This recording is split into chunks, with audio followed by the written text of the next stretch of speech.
鄭家富男兒淚告別民主黨。忠義兩難全之下，我抉擇投下反對民主黨嘅改良功能組別嘅方案。我無意強黨所難批准豁免，亦不能夠強我所難違背我個人嘅信念。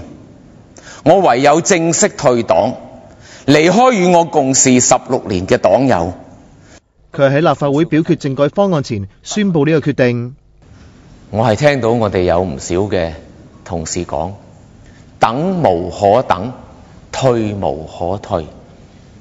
但係言猶在耳，點解喺有咁短嘅時間，我哋連最底線都俾人攻破呢？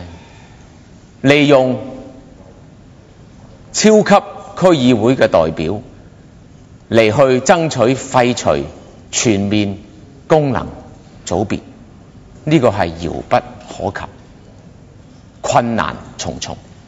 我同鄭家富係16年嘅戰友，亦都係曼聯同埋英格蘭嘅 fans， 在公在私都係老友。當普選實現嘅日子，就係我哋會師同埋狂歡嘅日子。黨主席何俊仁話：努力遊說過，但唔成功。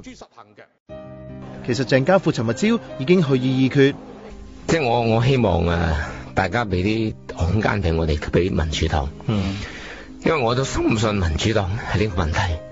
佢哋都係做粗大勇氣，唔好謾罵對我嘅黨友。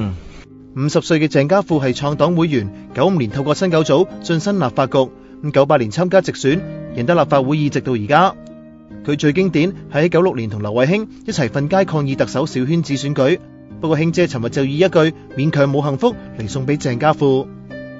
同樣唔支持方案嘅涂謹申，尋日心情沉重，全日都冇回應記者，只係喺大會發言嗰陣出過聲，仲未交代退唔退黨。